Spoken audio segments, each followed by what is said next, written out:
From podcasts to TikTok and Instagram, Republicans ruled the social media landscape this past election cycle. Now, Democrats are trying to fight back. More than 20 Senate Democrats posted this same video targeting the president. That ain't true. That's what you just saw. Prices are not down, they're up. Inflation, it's getting worse. The cost of groceries, gas, housing, even eggs is getting higher. Let's bring in Peter Hamby. He's a partner at Puck News and the host of Snapchat's Good Luck America. Peter, it's great to see you. Good to see you, Nancy. So you just wrote an article for Puck about the efforts that Democrats are making to make some inroads in social media. Your article was called Revenge of the Nerds. They're fighting to change the narrative when it comes to Democrats on social media. So how are they faring? I mean, I need to pick your brain on this, Nancy, but yeah, I mean, you're around a lot of these senators on Capitol Hill all the time. No one would ever think that Mazie Hirono and Sheldon Whitehouse and Mark Warner and Elizabeth Warren, no one would mistake them for social media savants. They're smart people, but their media strategies and the media strategies of a lot of Democrats, House, Gov, Senate, some presidential campaigns, is still, even now, very traditional. They think green room television first, New York Times first, small screen mobile phone second. And look, Democrats, especially in recent days, have done a lot of cringy things. And that was my first take when I saw this avalanche of TikTok videos. But then I saw Elon Musk and a bunch of MAGA people on Twitter, libs of TikTok, Mike Lee from Utah, retweeting all of these videos and compiling them and saying, ooh, there's some kind of conspiracy going on. Who wrote this scripted video? What it turns out is they were elevating an anti-Trump message about the economy, which was the substance of that scripted video. It was that prices are still up. Trump hasn't done anything to address prices so far.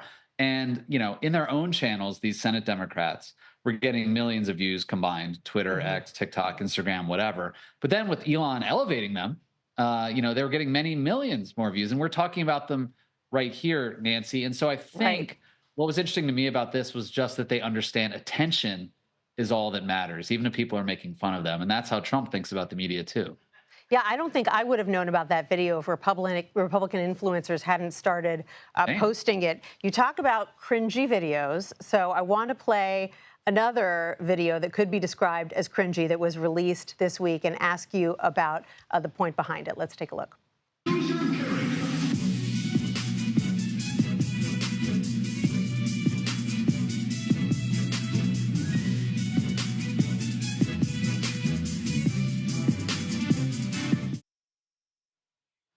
Okay, call me a boomer, but I had no idea what the cultural reference was there, which makes me assume that probably I was not the target demographic. Who is?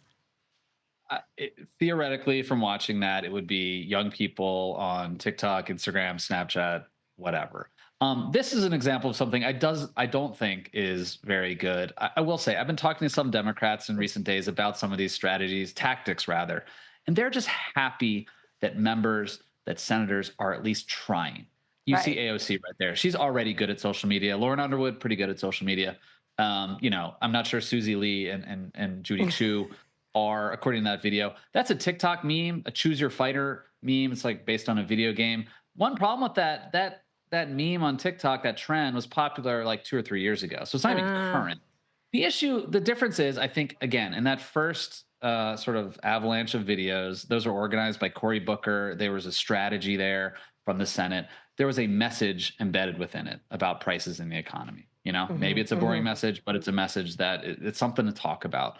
Right. The second thing, there's no substance. It's substance free. And by the way, that's been a criticism of Kamala Harris and Democrats last year when they were talking about podcasts.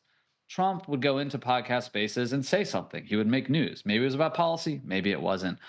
Democrats have to have something to say before they can go into these spaces and go viral. You can't just do a funny dance and expect it to work. So I don't think that was a great example of using social media, but they are trying. That's such a good point. When you talk about podcasters, by the way, there was so much hand-wringing on the left about the fact that they didn't have someone who could compete with Republican-friendly podcasters like Joe Rogan or Theo Vaughn. Are they making any progress on that front? That's always been my point too, Nancy. Bernie Sanders went on Joe Rogan. That's a good example. Andrew Yang went on Joe Rogan back in 2020 because they had ideas they wanted to talk about. So you need to go into those spaces armed with something. The best example of this we have this week is Gavin Newsom doing his own podcast and stepping in it, at least within his own party, Yep. on the issue of youth sports and whether trans girls should be able to play in youth sports. And Gavin Newsom broke with his own party on an issue that is popular with the American public, but unpopular within his party. So that's one thing the Democrats wanted. Some Democrats, at least, wanted some Democratic figures to do in the wake of the election. And then he did it on a forum, a podcast that also Democrats after the election were saying we need to do more podcasts. And so here's Gavin Newsom doing the two things some Democrats in Washington were requesting after Kamala Harris's loss: breaking with the left, embracing new media, and facing nothing but blowback for it. So I think this is going to be a really interesting tension point for Democrats moving forward. It's a really interesting first example of whether or not Democrats can navigate those two spaces. Yeah, growing pains for sure. I've heard some people say that maybe comedian Bill Burr could probably fill that gap, but that remains to be seen.